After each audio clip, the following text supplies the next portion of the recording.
Hello friends, പുതിയ വീഡിയോയിലേക്ക് സ്വാഗതം. അപ്പൊ ഞാനിന്ന് പറയുന്നത് കറണ്ട് അഫയേഴ്സ് നമ്മൾ എവിടെ നിന്ന് എന്തൊക്കെ പഠിക്കണം എന്നുള്ള കാര്യങ്ങളാണ്. അതായത് കറണ്ട് അഫയേഴ്സ് നമുക്ക് ഒരുപാട് പഠിക്കാനുണ്ടാകും. അത്യാവശ്യം നല്ല മാർക്കിന് തന്നെ കറണ്ട് അഫയേഴ്സ് 10th പ്രിലിംസിന് ചോദിക്കും. അപ്പൊ 10th പ്രിലിംസിന് വേണ്ടിയിട്ട് നമ്മൾ കറണ്ട് അഫയേഴ്സ് എവിടെയും പഠിച്ചെത്താത്തവർ ഇത്രയും കാര്യങ്ങൾ പഠിച്ചാൽ തന്നെ നമുക്ക് കറണ്ട് അഫയേഴ്സ് നല്ല മാർക്ക് നേടാൻ പറ്റും കേട്ടോ. അതായത് കറണ്ട് അഫയേഴ്സ് എന്ന് പറയുമ്പോൾ നമ്മളിപ്പോൾ 2025-ലെയും 2026-ലേക്ക് ഒരുപാട് എല്ലാം നമ്മൾ മന്ത്ലി വെച്ച് പഠിക്കാന്ന് വെച്ചിട്ടുണ്ടെങ്കിൽ അതിപ്പോ ഒട്ടും പറ്റുന്ന കാര്യമല്ല. കാരണം എന്താണെന്ന് വെച്ചാൽ നമ്മൾക്ക് ഒരുപാടുണ്ടാവും പഠിക്കാനായിട്ട്.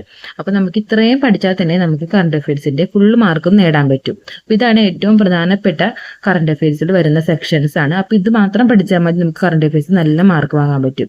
ഒന്ന് നമ്മുടെ കേന്ദ്ര മന്ത്രിസഭയിൽ ഇപ്പൊ 32 മന്ത്രിമാരുണ്ട്. അപ്പൊ അവരുടെ വകുപ്പുകളും നമ്മൾ ഉറപ്പായും പഠിച്ചിരിക്കണം. പിന്നെ ഇന്ത്യൻ പദവികൾ എന്ന് പറയുമ്പോൾ ഇപ്പൊ ചീഫ് ഇലക്ഷൻ കമ്മീഷണർ, അതേപോലെ തന്നെ മനുഷ്യാവകാശ കമ്മീഷൻ, അങ്ങനെ ഇന്ത്യയുടേതായിട്ട് വരുന്ന എല്ലാ പദവികളും നമ്മൾ പഠിക്കുക. പിന്നെ ഇന്ത്യയുടെ പ്രധാന ഓപ്പറേഷനുകൾ ഇപ്പോൾ ഓപ്പറേഷൻ സിന്ദൂർ ഉണ്ടായിരുന്നു. അതേപോലെ തന്നെ ഈ 2025-26 നടന്നിട്ടുള്ള എല്ലാ ഇന്ത്യയുടെ പ്രധാന ഓപ്പറേഷൻസുകളും പഠിക്കുക.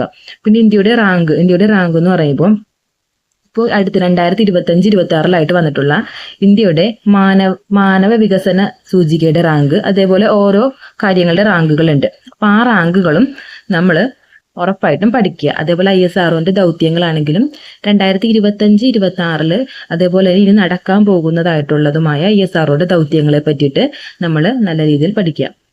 പിന്നെ പുരസ്കാരങ്ങൾ എന്ന് പറയുമ്പോൾ അതിൽ ഇന്ത്യയുടെ പുരസ്കാരങ്ങളും അതേപോലെ തന്നെ കേരളത്തിന്റെ പുരസ്കാരങ്ങളും നമ്മൾ പഠിക്കണം. അതും ഈ 2025-26 വേണമെങ്കിൽ 2024 കൂടി നോക്കാം.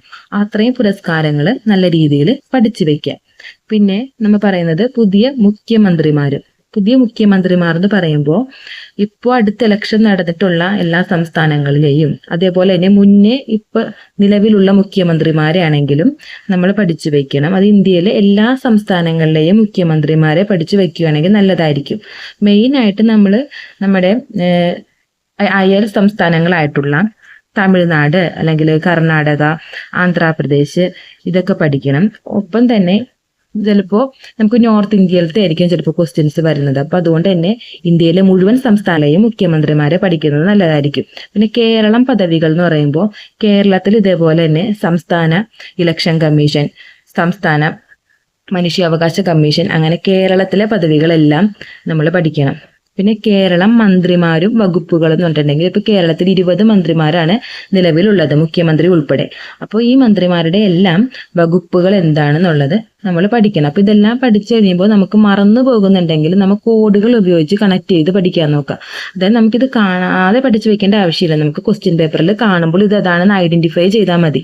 അപ്പൊ ആ രീതിയിൽ ഐഡന്റിഫൈ ചെയ്യാനായി നമ്മൾ കോഡുകളൊക്കെ ഉപയോഗിച്ച് പഠിക്കാം. അപ്പൊ ഇത്രയും കാര്യങ്ങൾ നമ്മൾ പഠിച്ചിട്ടുണ്ടെങ്കിൽ തന്നെ നമ്മൾക്ക് കറണ്ട് അഫയേഴ്സിൽ നല്ല മാർക്ക് നേടാൻ പറ്റും.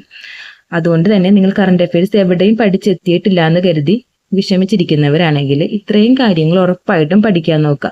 ഇതിന്റെ PDF എന്നൊക്കെ പറഞ്ഞിട്ടുണ്ടെങ്കിൽ നമുക്ക് ഒരുപാട് ടെലിഗ്രാം ചാനലുകളിൽ വരുന്നുണ്ട്. ഇത്രയും കാര്യങ്ങളുടെ PDFകൾ ഉണ്ട്. അപ്പൊ അത് നോക്കി നിങ്ങൾ പഠിക്കുന്നത് നല്ലതായിരിക്കും. നിങ്ങൾക്ക് എന്തെങ്കിലും സംശയങ്ങൾ ഉണ്ടെങ്കിൽ ഗൂഗിളിൽ നോക്കി അതൊന്നും കൂടി ഉറപ്പ് വരുത്തി അപ്ഡേറ്റഡ് ആണോ എന്ന് കറക്റ്റ് ആക്കിയ ശേഷം പഠിക്കുക കേട്ടോ. ഇത്രയൊക്കെ ഉള്ള ഒരു വീഡിയോ എന്ന് പറഞ്ഞിട്ടുണ്ടെങ്കിൽ വീഡിയോ ഇഷ്ടപ്പെട്ടെങ്കിൽ എല്ലാവരും ലൈക്ക് ചെയ്യുക, കമന്റ് ചെയ്യുക, സബ്സ്ക്രൈബ് ചെയ്യുക. താങ്ക്